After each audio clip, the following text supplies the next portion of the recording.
जो तोड़ने वाली शक्तियां हैं, जो आतंक के बलबूते साम्राज्य खड़ा करने वाली सोच है, वो किसी कालखंड में कुछ समय के लिए भले हावी हो जाए, लेकिन उसका अस्तित्व कभी स्थायी नहीं होता।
इस मंदिर को सैकड़ों सालों के इतिहास में कितनी ही बार तोड़ा गया, यहां की मूर्तियों को खंडित किया गया,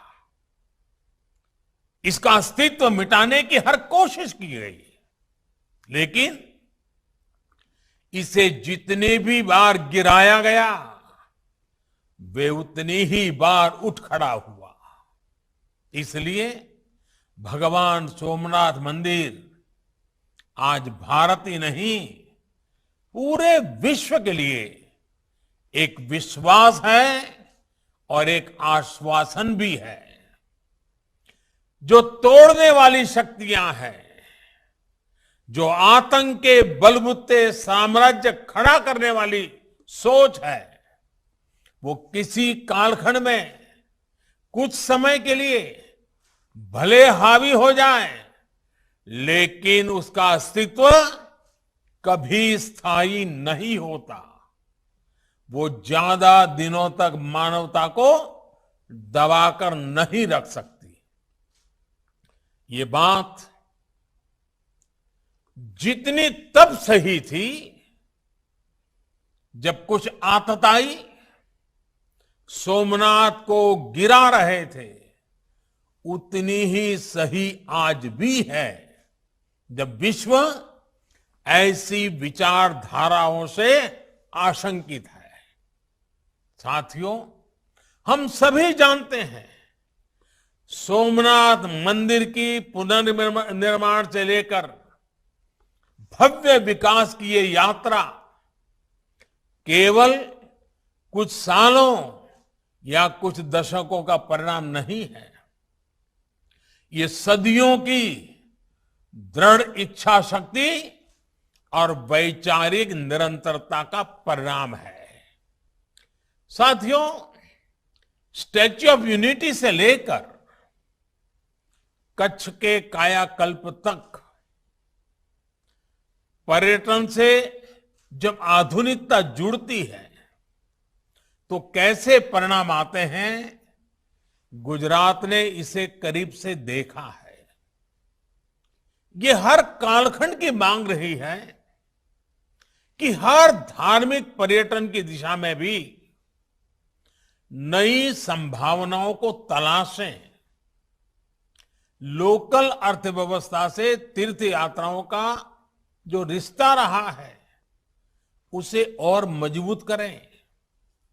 जैसे कि सोमनाथ मंदिर में अभी तक पूरे देश और दुनिया से श्रद्धालु दर्शन करने आते थे, लेकिन अब यहां समुद्र दर्शन पथ, प्रदर्शनी, पिलग्रिम प्लाजा और शॉपिंग कॉम्प्लेक्स भी पर्यटकों को आकर्षित करेंगे।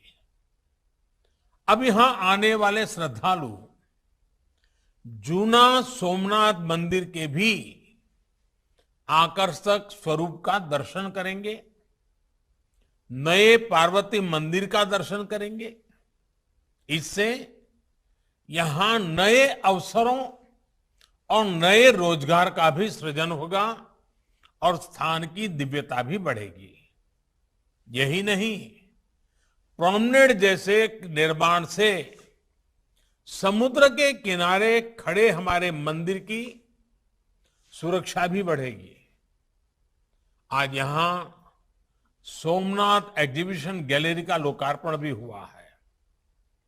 इससे हमारे युवाओं को, आने वाली पीढ़ी को उस इतिहास से जुड़ने का, हमारी आस्था को उसके प्राचीन स्वरूप में देखने का, उसे समझने का एक अवसर भी मिलेगा।